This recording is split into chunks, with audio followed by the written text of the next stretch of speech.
Hello. Hey everyone. Welcome to those of you who are here with me on Facebook. Welcome, friends.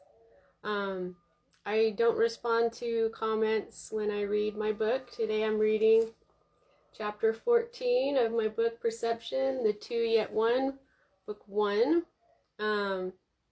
Welcome to everyone who watches me on YouTube on my channel, The Mother Speaks Tarot. Sorry about the mirroring going on. I'm doing this from my phone. So what I'm going to be doing is reading chapter 14 today.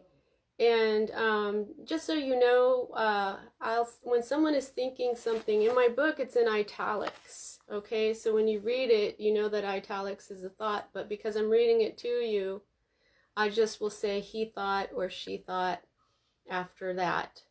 I separate sections with these little stars, and so I just say change in perspective, even if we're fast forwarding and it's the same perspective. Okay, so all right, let's get going. I hope everyone had a great Thanksgiving. I sure did. I had a wonderful Thanksgiving week off, and I spent some time with my sister and my family, and it was just really super awesome. So thank you for being here with me, and let's get this going. Okay, so last we saw Sunny. Sunny was in Montana at the Clearwater Boys Home for Boys, and Luna had just found out some stuff about Ming and Zen.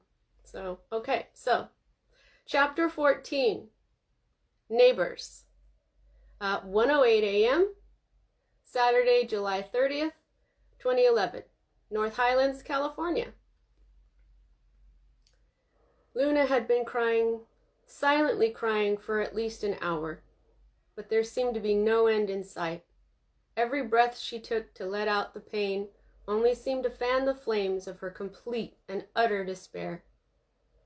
She just had too many problems, too many things wrong all at once, and she felt lonely, confused, frustrated, and embarrassed. She let out a silent wail into her pillow. The moment she finished the wail, her body began to heat up. Surprised, she stopped crying, but it was too late. The swooping sensation began. No! Oh my God, I'm so sick of all my bullshit, she thought. Back and forth, huge to tiny, the swooping looped in her head, giving her vertigo. No, she thought. Now so familiar with the weird feeling, she had forgotten that she used to fear it, used to pray to God to make it stop. She was angry, not fearful, and decided to see if she could level the sensation out. What would happen, she thought. Determined, she closed her eyes. Level out, balance, she thought. The feeling leveled out. The swooping stopped. But then, Luna felt as though she was about to lose consciousness or die. Now she was petrified. No, please God, make it stop, she thought. It didn't stop. Stop, she thought. It stopped. But Luna was left exhausted, and she passed out. Change in perspective. Bear Creek, Montana. Feeling a whole lot better, as if all of his problems had actually disappeared, at least momentarily, Sonny wiped his nose with his tissue. So, tell me, said Lloyd. What happened to bring you here? Ralph said you were in the hospital, but that's all. Sonny didn't answer. He didn't know what to say. His father hadn't liked his answer about the dog. I'm not Ralph, sunshine. You can tell me anything. Lloyd said. Sonny thought about it. If he told Lloyd, he would be taking a risk that Lloyd might betray his confidence by telling Ralph, or worse, advising Ralph to commit him or have him medicated. But it was only a moment of fear, because deep in his heart, he felt that Lloyd was telling the truth. He could see it in the old man's eyes and feel it in his heart. He got up and closed his bedroom door before sitting back down on the floor across from Lloyd. He drew in a deep breath and said it. A huge black dog. Lloyd's expression changed to concern, but he didn't say anything. Showed up in my backyard and chased me to the park. I guess nobody else saw it. I climbed a tree to get away from it, but then it suddenly he couldn't look at Lloyd anymore. Go on, sunshine. I can take it. It became transparent. Sonny looked up at him through his bangs. Lloyd nodded for Sonny to go on, and floated really slowly up to where I was, like it was enjoying my fear. I prayed really hard and out loud, but then it sort of began to swirl around me. It burned. My skin burned where it touched me. My head started hurting. Somehow, I knew it was killing me. Pressure was building in my head. Sonny stared down at his fingers. Lloyd waited patiently. Lloyd, I did something. I created some sort of energy ball, and, well, it hurt the dog. I heard it yelp, and then it was gone. Lloyd wore a poker face, emotionless. Sonny continued. I was left physically exhausted. I couldn't even grip the tree anymore, so I fell. I don't know how I didn't get a concussion. I slept for 3 days straight, and the doctors don't know why. I was still exhausted when I got here. Lloyd slowly nodded. Yes. The principle that nothing can hurt you unless you believe it can, murmured Lloyd. Sonny hadn't expected that reply. Tell me. Here comes the part about medicating me, Sonny thought. Was this dog incident the only paranormal thing that has ever happened to you? Sonny was floored. Lloyd had completely accepted what he'd said as if it happened every day. No, he murmured. Lloyd indicated for him to continue. It sunk in. Lloyd believed him.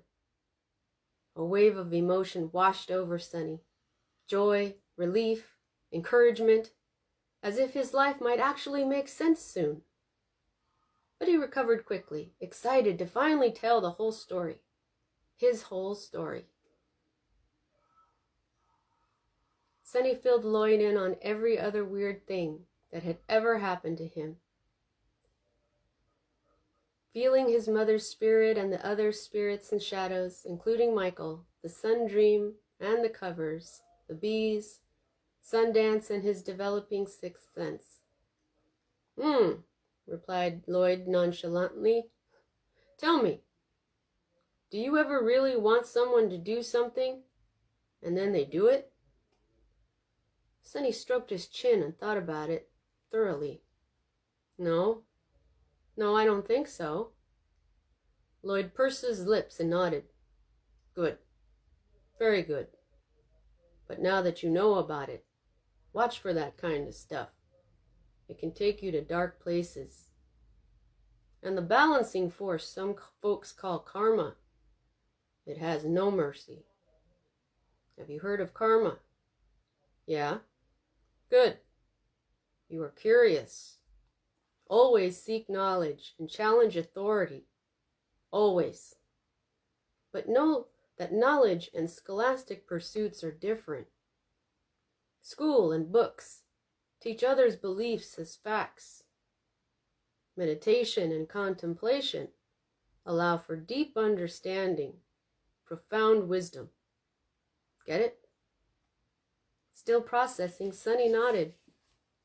You know, said Lloyd, seemingly sad now, I'm worried for your father, now that I know he raised you and your brothers with such negative energy. Sonny's stomach turned. What do you mean? The karma, sunshine. It comes back harder. Some say threefold. Some say it's tenfold. And like I said, it's merciless. Now Sonny was worried for Ralph too. The karma for Ralph's violence times 3 and times 10 was unimaginable. I'll pray for mercy for him. Hard, continued Lloyd. Now, all that other stuff, the reason I didn't use the word supernatural is because it's misleading. Actually, so is paranormal. All that we are, all that we can do here on this planet is natural and can come to be seen as normal. You see, what you've been doing is using your life energy, sunshine, what some folks call chi or prana. This part of us is the soul, the part that is the Great Spirit. This energy is in all things, including the earth, and it is very natural. We are all connected. Could be you're here to help the earth. She needs our help these days. Help her? How? I don't have shit. Nothing. No money, no friends, no life. How could I help the entire planet? You have friends waiting for you out there, and they will show up in due time. And everything you'll ever need is already inside of you, sunshine. Your namesake, the sun, is a very powerful totem, if not the most powerful. The sun, stars, are pure energy. Some say we and everything else are all made of starlight. Sonny was deeply intrigued. That starlight thing was definitely something he would research. Matter is made of light? He thought. Use your power to further evolve not just people and animals, but the planet and even lower dimensional beings vibrating at lower frequencies. What? Thought Sonny. Yeah, vibration and frequency, said Lloyd. Things worth studying a little closer. You might want to check out quantum physics too, my young scientist. Sonny smiled widely with excitement that had reached new heights. Hell yeah! Thanks, Lloyd. I'm going to check that stuff out as soon as I can. Lloyd chuckled as he slowly got up off of the floor with a few grunts. Sonny jumped up and helped him. Lloyd patted Sonny's shoulder. You're a good boy, sunshine. Remember that. No matter what anyone ever tells you, you're a good boy. And I look forward to seeing the man you will become. Sonny hadn't been told he was a good boy since he was a small child.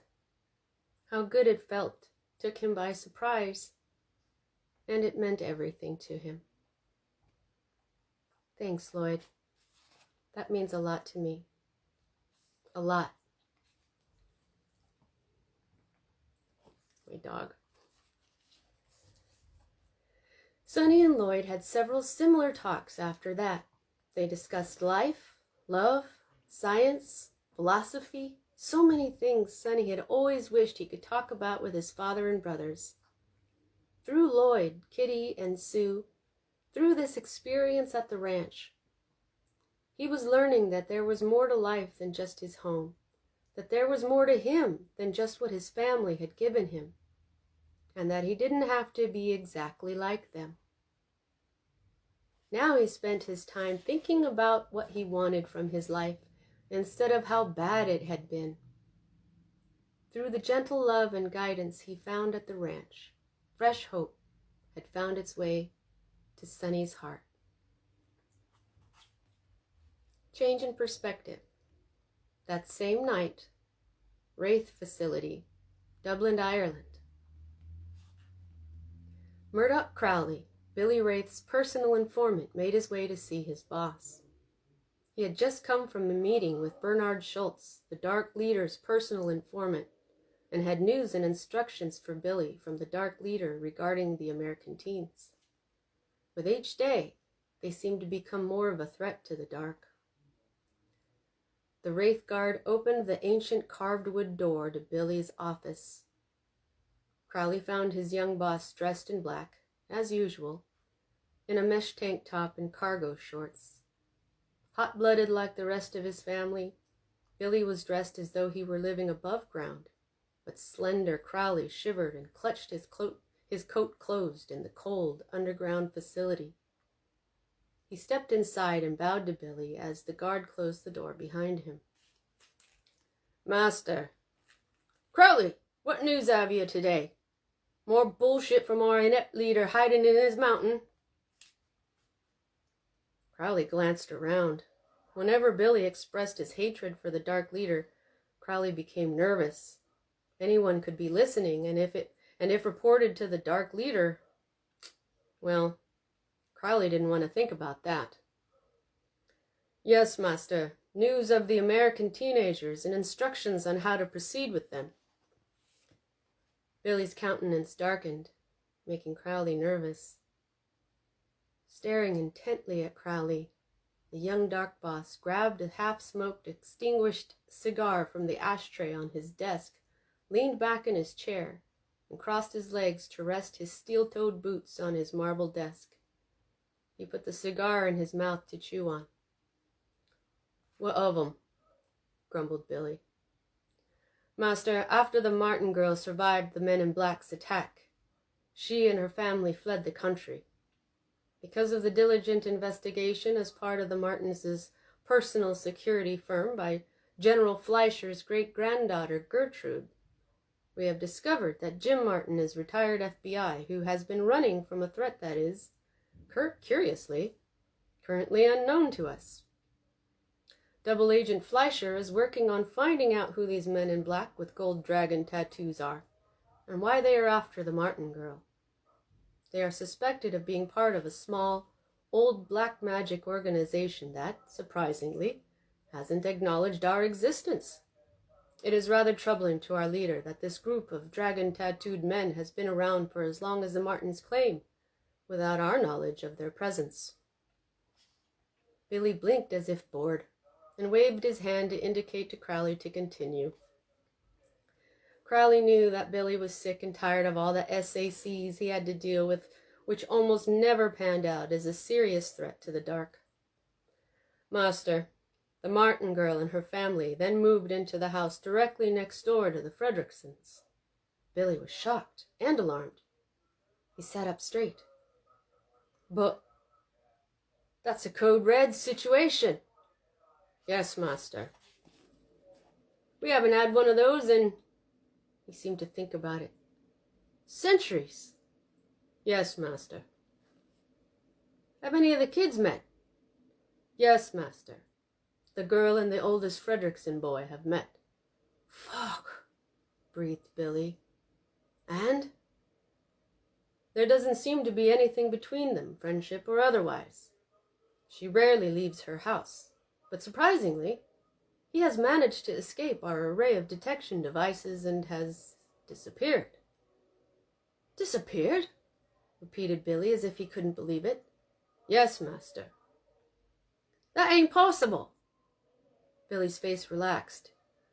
He seemed to realize something. Unless he knows magic. That's gotta be it, Crowley. He could be dangerous. We need to find him. Quickly. Yes, master. We are working on it diligently. Good.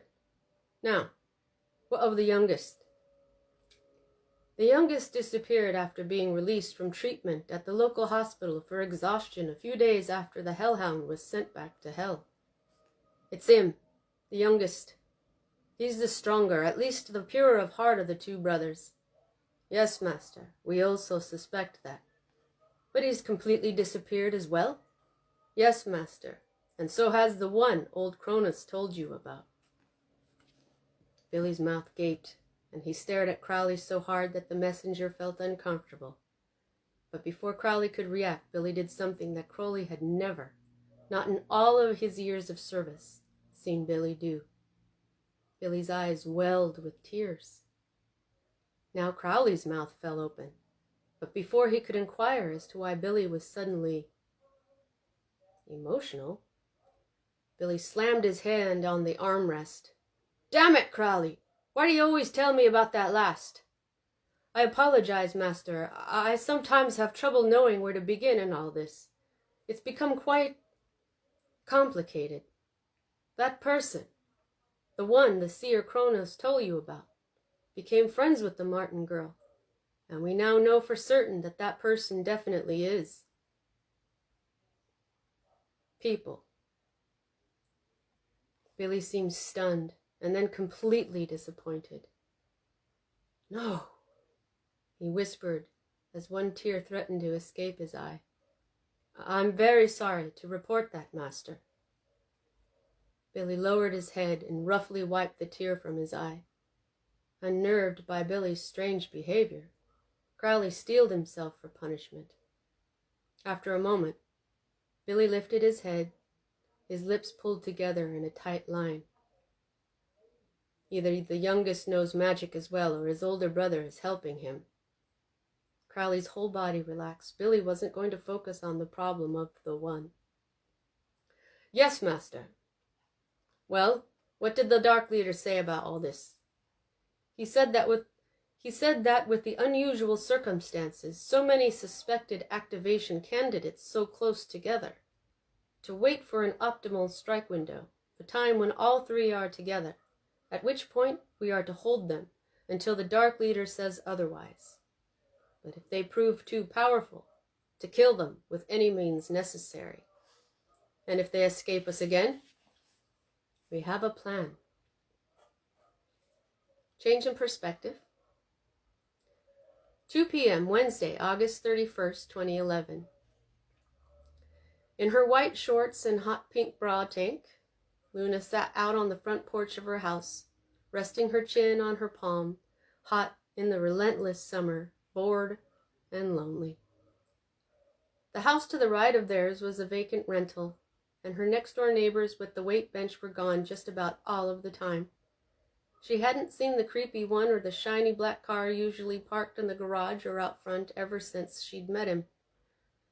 As she stared into space, the big white work truck that also parked next door pulled up into its driveway. A tall, burly, dark-haired man got out slowly and carefully with a grunt. Thinking he needed help, Luna forgot all about how she was usually shy with adults, jumped up and ran over. Hi, I'm Luna Martin. I live next door, she said. Are you okay? Do you need help? The man seemed startled by her. As he stared at her, she thought he looked familiar. She noticed that his eyes were the exact same color as the creepy, super tall neighbor's eyes, a clear, brilliant blue, but not the same shape at all. The outside corners of the super tall guy's eyes were set higher than the corners near his nose, like the eyes of elves or some depictions of Peter Pan, and his eyes were framed with thick, black lashes.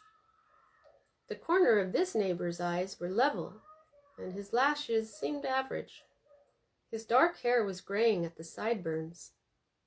He's probably the dad, she thought. Hello, Miss Martin. His voice was as deep as this super tall guy's, but he had a southern twang. She took the massive hand he offered her, and he shook her hand gently. His hand was rough. Very nice to meet you. I'm Ralph Fredrickson, and no, I don't need no help, but thank you. That's very thoughtful of you. An idea popped into Luna's head. Maybe he has a daughter or a wife. She could be friends with both me and Mom, she thought. So who lives here with you? She asked nosily, but unable to stop herself. Do you have a wife or any daughters? Like kids my age? She said, hoping to sound less strange in her request. Mr. Fredrickson's eyebrows lifted momentarily with the first question, and then his face fell to sadness with the second. No, miss, no daughters. And my wife, she passed away years ago. Luna felt so bad that she'd brought up such obviously painful memories for her neighbor. Shit, I suck so bad at the social skills, she thought. Oh, I'm so sorry, she practically wailed. I didn't mean to. That's all right, miss, he said with forced cheer. I still got my 4 boys. Luna's eyes widened to their fullest. There's more of them? I wonder what the other ones are like, she thought. Oh, she said. How old are they? All around your age, little lady. Oh. Suddenly the topic of the conversation embarrassed her, and she wanted to change the subject. Her neighbor seemed lonely, and that made her think of another lonely person, Aunt Marie. Luna knew that her Aunt Marie would really like Mr. Fredrickson because Aunt Marie liked sweet, polite men.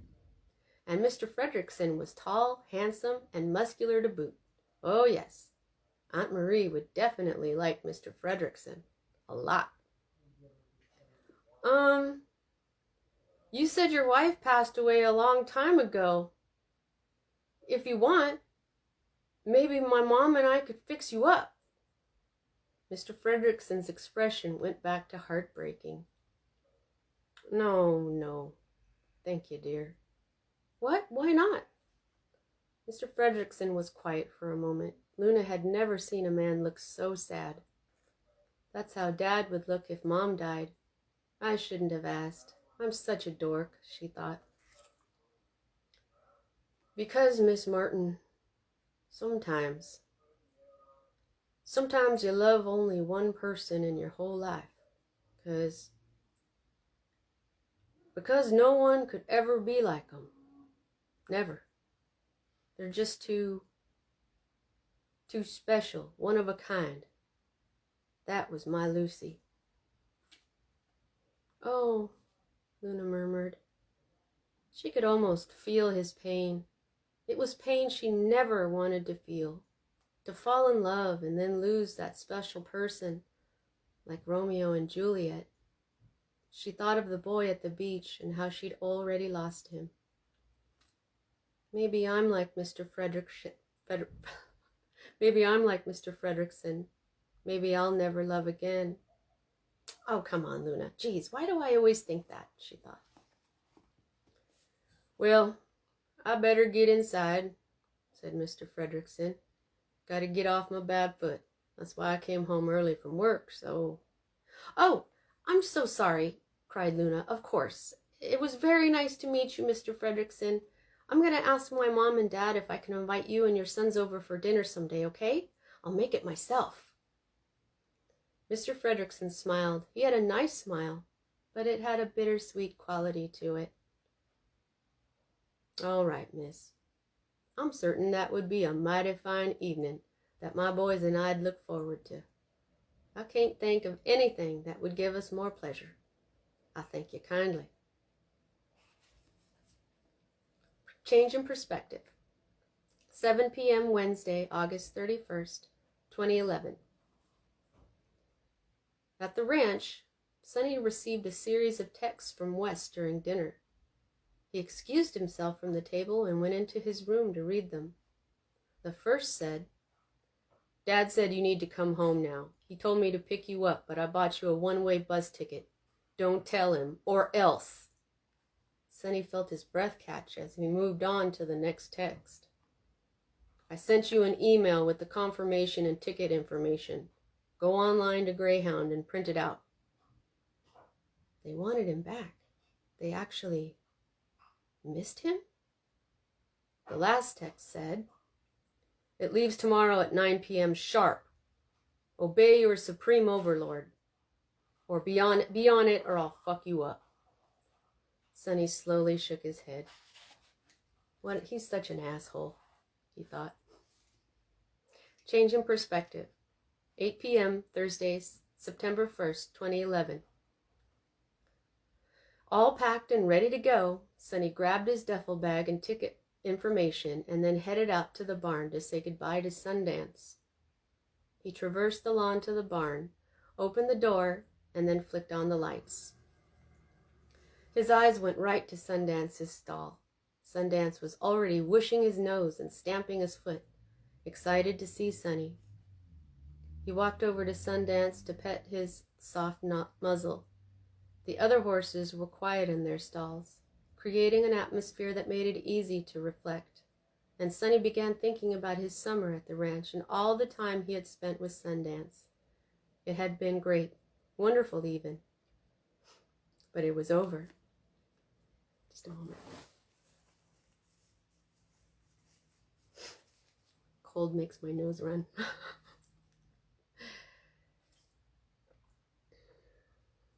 When he'd told Lloyd about the text, the old man had reminded him that he could stay as long as he liked. But Sonny knew in his gut he needed to see how things were at home. He knew this summer had changed him. Who was he to assume his family hadn't changed too? He gave Sundance a carrot from his pocket. "Well, looks like my family finally misses me. I'm gonna go home today, boy." Sundance snorted and stomped his foot. "I know, dude. I don't want to leave you either, but I can't take you with me. We don't have any place to put you. And you deserve the best." Sonny's throat closed up as he said that. Sundance rubbed his face on the side of Sonny's. Sonny rubbed Sundance's nose, whispering in the horse's ear, "You're a good boy. No matter what anybody ever tells you, you're a good boy. Remember that, Sundance." "We gotta go," Sonny heard Lloyd call out. Sonny cleared his throat. "If they're assholes to me, I'll come back, but I gotta go now, boy. Bye, Sundance. I love you." He patted the horse's nose one more time before he quickly turned around and walked out of the barn, sniffing and clearing his throat. Sonny couldn't look at the horse as he closed the barn door. Sundance whinnied after him. Sonny had never had such a long, loving relationship with an animal before, and the pain of leaving Sundance behind was substantial. "At least they want me to come home now," he thought. That thought brought a smile to his face. He was actually looking forward to seeing his father and brothers, especially if they had learned to appreciate him. He couldn't wait to see what things would be like now. He took a deep, cleansing breath and picked up his pace to Lloyd's truck. Sue and Kitty stood by the truck with Lloyd. "Remember to eat, Sonny," encouraged Sue. She hugged and kissed him like he was her own son. He hugged her back firmly. He smiled wistfully at her and then looked over at Kitty. She was wearing her sideways grin, but that shifted it into a surprised one when he gave her a quick hug. He swung up into the passenger seat of Lloyd's big diesel pickup and buckled his seatbelt. Lloyd started it up, and then they rolled to the property's gate, Kitty and Sue waving after them, waving back and wondering if he'd ever see it again. Sonny felt history echoing itself. He watched the ranch until it was out of sight, the same way he'd watched his house when he left to go to the ranch months ago. I'll come back someday for Sundance. Lloyd said I could have him, he thought. The trip to the bus station didn't seem to take very long, and before Sonny knew it, he had checked in his ticket with the bus company, and now he and Lloyd stood by the parked bus. "Remember, Sunshine," said Lloyd. "Stay curious. Always seek the answers to the questions in your mind. But don't forget that each answer comes with more questions, and as your thought vibrations climb higher, be prepared to experience wondrous things." The thought of experiencing wondrous things made Sonny a little nervous, and he must have shown it. "Sunshine, listen to me." Sonny looked Lloyd in the eye. "Remember, nothing can hurt you unless you believe it can," said Lloyd. "And Sunshine, we're here for you. Always." He pulled Sonny into a tearful bear hug. "Thanks, Lloyd. I'll never forget what you've done for me. Never," said Sonny as they hugged it out. "I don't think you even know how much you've helped me." They pulled back from the hug to look at one another. "I just wish I could have helped your father before he hurt you and your brothers, Sunshine. But like I said, he wouldn't let me. Never would talk. Not in all the time he was growing up with Jack when we lived in Texas. Jack was the only one he ever talked to, except your mother. But you're different, Sunshine. Never forget that. You're special. I know it. You're here to do something very important, and I'm very proud to have been able to help you in any way." Lloyd's voice became strained with emotion. Sonny cleared his throat and pulled Lloyd into another bear hug that lasted longer than the first. "Thank you, Lloyd. I love you. You are very welcome, my adopted grandson, and I love you too, very much." They ended their hug and shook hands firmly, Sonny's eyes welling because Lloyd had just called him grandson. Lloyd's eyes were full of tears too. He didn't move, as if he had something else to say. "My grandson, I'm going to tell you something that my father told me, something that his mother, my grandmother, who was a medicine woman, told him. Its meaning is meant to be contemplated, meditated on. It has guided me many times." Sonny gave a quick nod that told Lloyd to go on. "The quality of your life is founded in your perception." Lloyd stared at Sonny seriously, waiting for his response. Sonny memorized that sentence quickly. He'd think about its meaning later. "Got it." "Good," replied Lloyd, seemingly satisfied. He clasped his hands behind his back, cleared his throat, and then lifted his chin high, blinking the tears back. Sniffing and clearing his own throat, Sonny gave his duffel bag to the guy loading luggage into the bottom compartment of the bus, and then headed over to the bus door. "Call me when you get home," called out Lloyd, waving as Sonny hopped up the first stair. "And call any time. I mean it, Sunshine." Taking his straw cowboy hat off, Sonny climbed the rest of the stairs up into the bus and quickly surveyed it. Clomping in his well-used cowboy boots, he scanned each row of seats until he found his seat and then plopped down into it. A middle-aged woman sitting next to him had old-fashioned orange foam headphones on too loud, and Sonny could hear the music she was listening to. It was Sean Colvin's "Sonny Came Home," about a girl named Sonny. In the quiet of the ranch, Sonny had realized that music was always in his head, that there always seemed to be a strangely appropriate song playing in his mind or somewhere else that was in keeping with what was happening in his life at the time, kind of like a soundtrack to his life. The songs weren't always exactly what was happening, but they were obviously connected to what he was doing at the time. He leaned his seat back as far as it could go. Lying back, he crossed his legs, closed his eyes, and then covered them with his hat. It would be a long journey to his destination. 4:05 p.m. Friday, September 2nd, 2011. As she walked home after school from the city bus stop that breezy September afternoon, Luna was thinking about how the new school year already wasn't going very well for her. She and her parents had found that the best schools in the Sacramento area were private or Catholic schools, and both had uniforms. Uniforms so strip a person of her individuality, she thought. She had shortened the plaid skirt and bought cute, extra-long white socks, but it didn't help very much. It was still an ugly uniform. It didn't really matter what she wore. She was the new kid again, and nobody wanted to talk to her anyway. Although still angry at them, she missed Zen and Ming so much that she was crabby all of the time, and therefore still wearing her makeup in darker shades.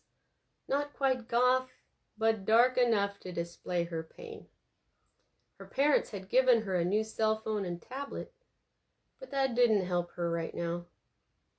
She headed for the mini-mart where she bought a bottle of chocolate milk, her treat after school, every day. Distracted, she barely noticed the scruffy, tough guys noticing her as she huffed down the sidewalk. One of the guys ran up in front of her and stopped her. His sport shorts were so low on his hips she could see the band of his white and green striped boxers. "Hey, baby, where you going?" She crossed her arms, stamped her foot, and rolled her eyes. "I don't think you really care about that," she retorted flatly. The other snuck up behind her and spoke near her ear. "No, what do you think we care about?" Rolling her eyes again, she put her palm up to the guy and stepped around him. Almost to the mini-mart, she sensed them getting closer. "No, don't touch me." As she was trying to warn them not to touch her, one grabbed her arm. She grabbed his hand, and in only a few moves, he and his friend were lying on the hard, hot sidewalk, moaning. "Jerks," she thought. This was how things had been for her that entire summer. Almost everywhere she went, creepy guys hit on her. She'd had it with them, and had sworn to herself that she'd kick the ass of any guy who touched her without her permission. The small tussle almost forgotten, Luna pushed the mini-mart door open and stepped inside. The cool air conditioning felt good on her skin, and the inside of the store always smelled so fragrant, like the incense it sold. She grabbed a bottle of her favorite chocolate milk out of the little cooler against the wall and stepped up to the cashier, Deep. "Chocolate milk," said Deep as he rang it up. "Will that be all?" "Yep. It's not like I have any friends to buy one for. I can't figure it out, Deep. Why don't people ever want to be my friend?" Distracted by something, Deep glanced out of the window by the door. So did Luna. The two guys were still hobbling down the sidewalk. "I really have no idea, miss." Luna looked Deep up and down and then frowned. It was a warm day, but the old man still looked cold in his slacks, button-down shirt, and cardigan. He hasn't been eating enough since his wife lost her job, she thought.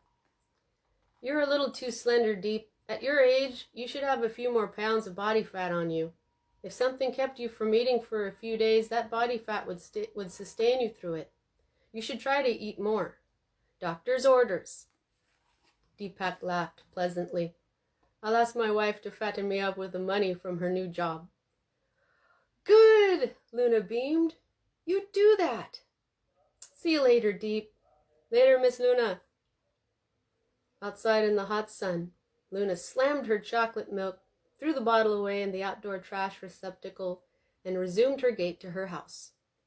The refreshment the milk provided dissipated almost instantly in the hot sun, and in only minutes she was dying of thirst again. "I should have gotten a Gatorade," she grumbled to herself as she walked. She glanced around. The streets in her neighborhood seemed empty. Almost home, She got a sense of something and turned around. A girl about her age was walking a few yards behind her. She smiled at the girl and said, "Hi!" But the girl just looked away and then crossed the street. Luna's smile faded into a frown. "Man, I'm never going to make any friends," she said out loud with balled up fists. The girl heard her and stepped up her pace. Luna dropped her shoulders. 3 months! 3 whole months I've been here. Why doesn't anybody ever want to be my friend?"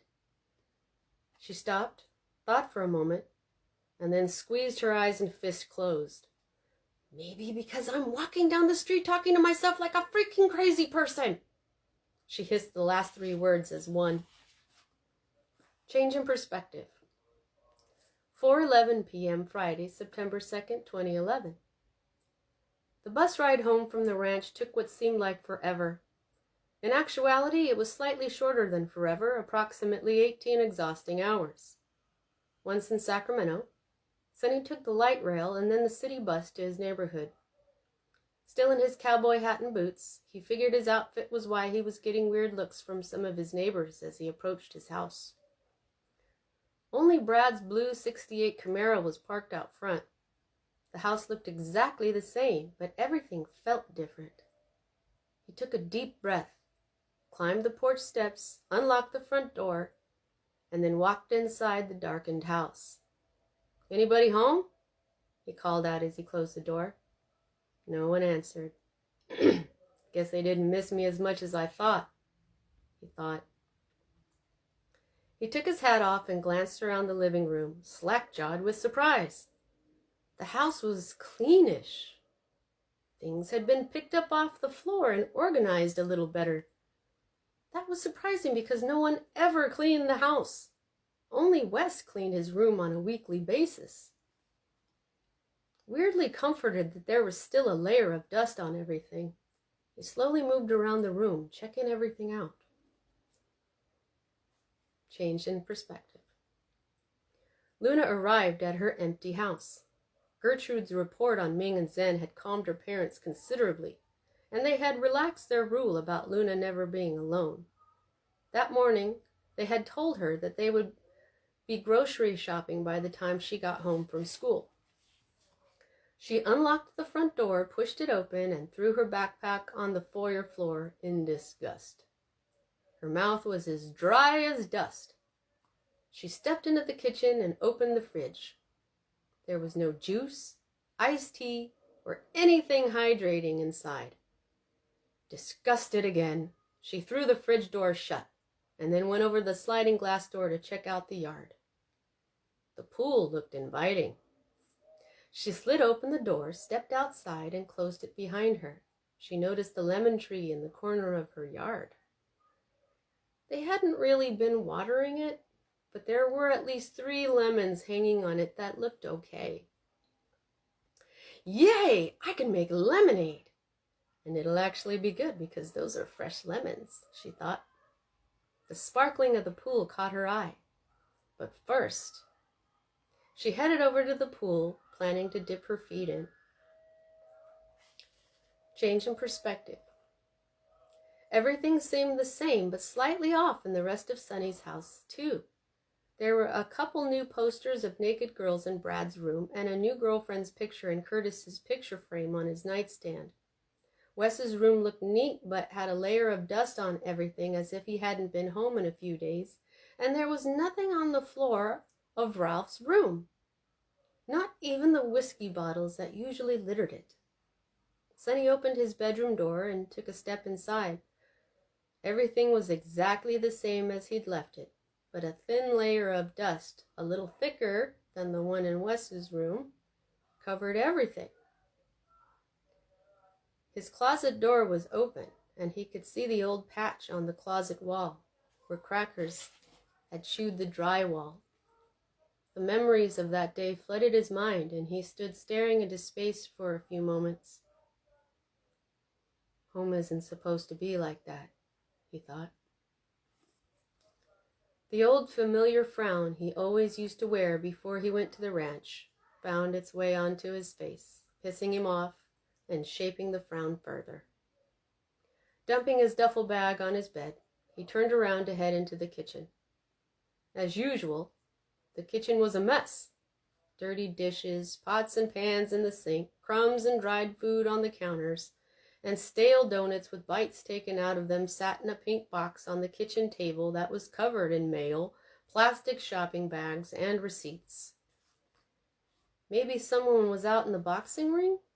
He opened the sliding glass door to the backyard and called out, "Hello?" Change in perspective. Luna had just crouched down to take off her shoes when she heard a male voice from next door calling out, "Hello." She stopped what she was doing and stood up quickly.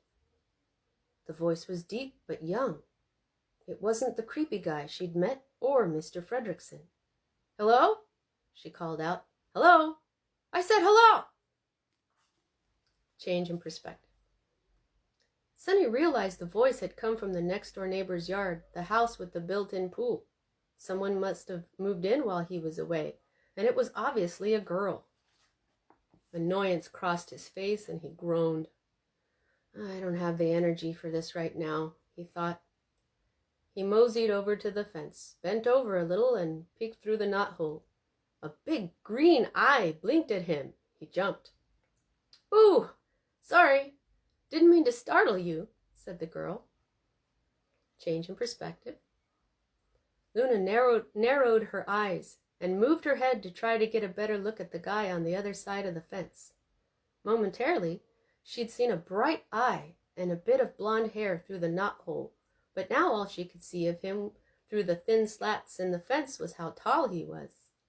Having observed the other two neighbor boys from her living room window today as they got into a classic bright red Mustang she'd seen parked out front, she knew that they all had dark hair. "Hi," she called out.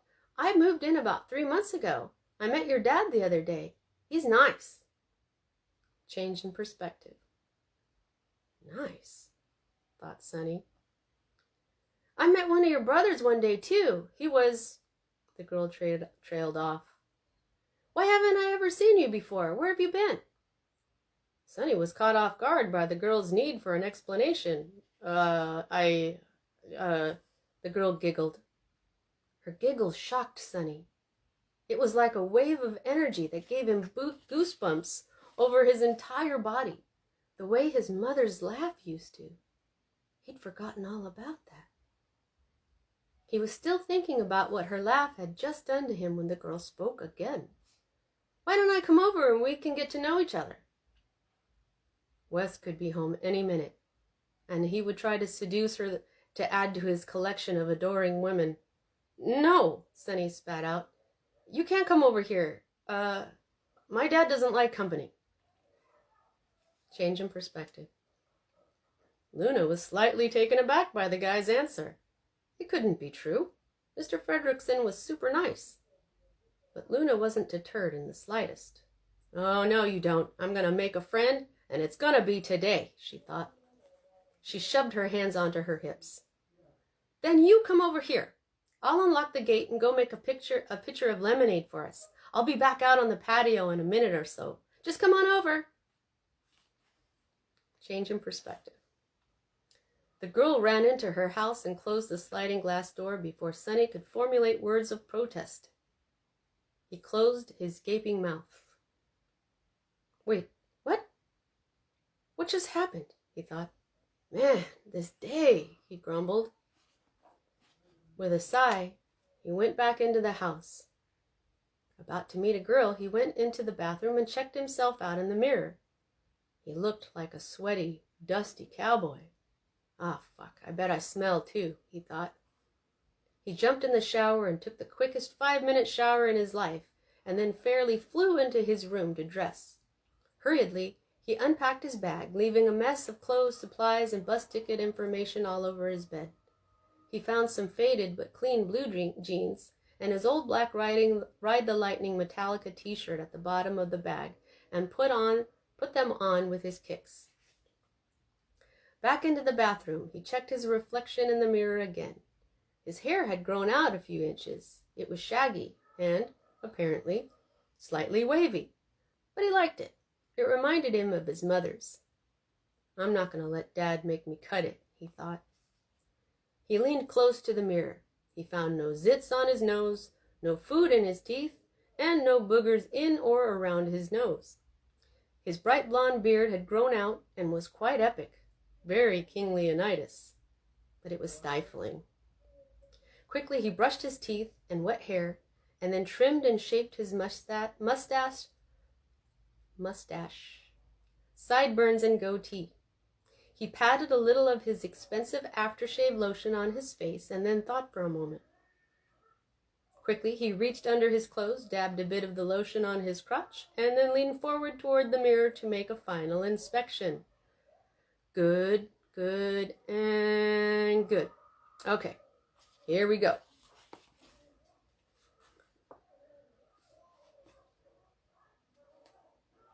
Change in perspective. Though she desperately wanted to change out of her uniform, Una wasn't sure how long the neighbor would take, so she spent the time making lemonade and then just watched the table in her backyard. She became anxious that her neighbor wasn't coming over because he was taking such a long time. But as soon as she saw his hand pull his chair away from the table to sit down, Luna flung the sliding glass door open. Watching where she stepped to avoid any unfortunate bouts of clumsiness, she just about danced over to the table, holding a tray with a pitcher of lemonade and 2 glasses of ice on it. Change in perspective. Sonny looked up to see his host, and his jaw dropped, and his eyes bugged. Holy, he thought to himself. He stood up slowly, completely thunderstruck. He could barely believe the vision of beauty before his eyes. By her uniform, he could tell she went to Catholic school. She wore long white socks that went up just past her knees and spotless white sneakers with her short navy blue and green plaid skirt. She had big boobs that bounced tantalizingly in her white button-down shirt as she made her way over to him. A green tie that matched her uniform ran down the front of her shirt, hiding a bit of how the middle buttons were straining to stay fastened. Her makeup was a little dark, but she had a glow about her. Oh, my God, he thought. To him, she was little, only about 5'6" or 7. Her hair was the longest, darkest, shiniest hair he'd ever seen since... No way, he thought. All right. Well, I hope you enjoyed chapter 14. I so enjoy reading it. If you're watching this on YouTube, please subscribe. You can find links to purchase my book in the description box. And I love you all.